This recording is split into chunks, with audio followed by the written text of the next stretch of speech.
So I had a viewer ask me, how do I like this seal bench row device by Syedee or Syedee?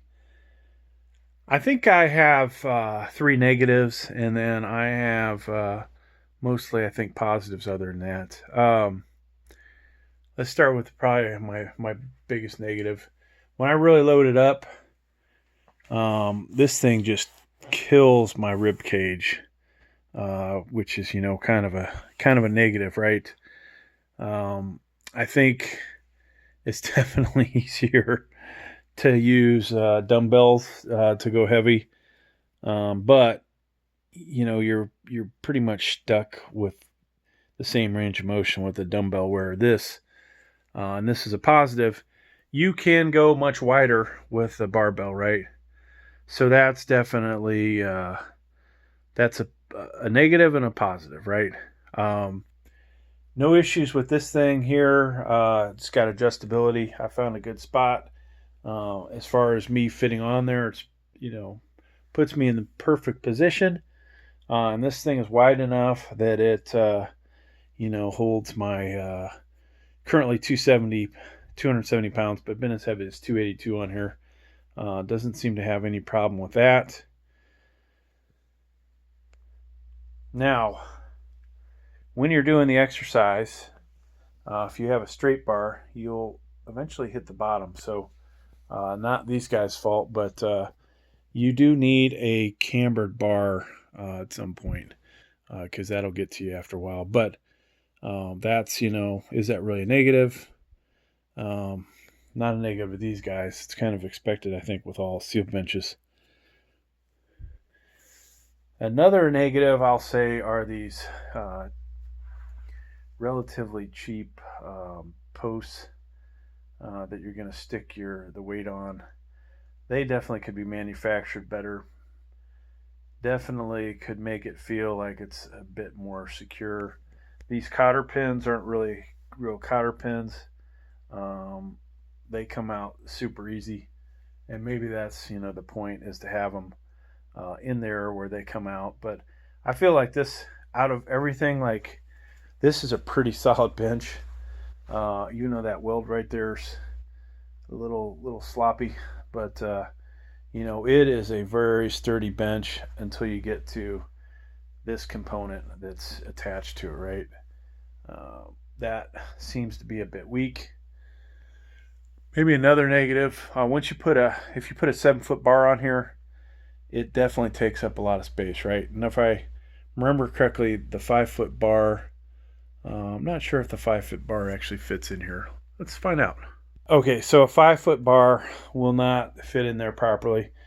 You might be able to get a 6-foot bar in there. I don't have a 6-foot bar, and I can't remember what the distance is across there. But yeah, so 7-foot bar, it's going to stick out another foot here, another 6-foot there.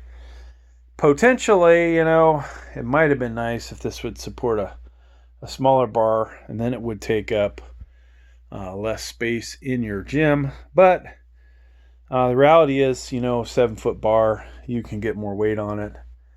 And if you wanted to go wider, that is definitely better than using a 5 or 6-foot bar, right? You can stick your hands basically all the way out to there and on the other side, right? So, a positive of this, folks, I paid $200 for it. While that power cage over there is definitely the best piece of equipment I've ever bought, this one, feels like it was worth the $200. There's an $80 disappointment for a bench right there that I spent a lot of money on.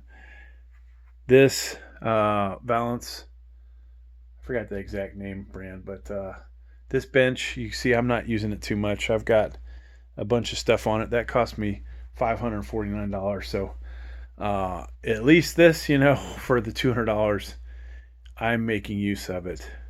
The only other thing that seems a little awkward maybe is when you get into position, grabbing this bar from over here, something about it feels awkward. Then you do your exercise, you get warmed up, things are good. Then you have to put this back on the rack. I feel like there might have been a better way to do these posts. Potentially, even if this thing stuck out further when you drop it on there. I don't know. Something just, it's designed, I think, for all sizes. But I would say if you're smaller than me, maybe you won't like where these things are relationship to your body over here. I do have to reach forward, obviously, to grab the weight. Then I bring it up, and then the weight's somewhere in this part of the bench.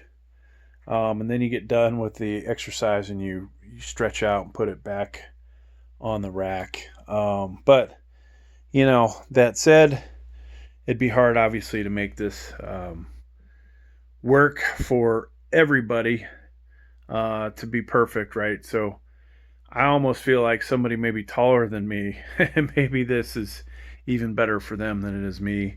Somebody shorter than me, maybe this is gonna be a little bit more awkward. And I'm about 6'2", so I've got pretty long arms. But yeah, other than that, folks, it is, like I said, it was worth the $200. $200, it's not going to be perfect. There was another bench I was eyeing a long time ago that this was, you didn't have this part where you kneel down. It's this padding all the way out, and you lied completely flat on it. I can just imagine that would be rather uncomfortable. That one has not been available. So what else am I going to do for back here? Eventually I'll probably get one of those seated rows that are not going to be as good as the hammer strength one, but I'll get something like that as well. I do a lot of, do dumbbell rows. This one, another positive, this protects your back a lot more than probably, single dumbbell row, right? Especially if you go heavy, you can tweak your back with that, where this, at least you have some support. It might not feel that comfortable, but you have some support, and that's a good thing. So thanks for checking out my video. Please like, please subscribe.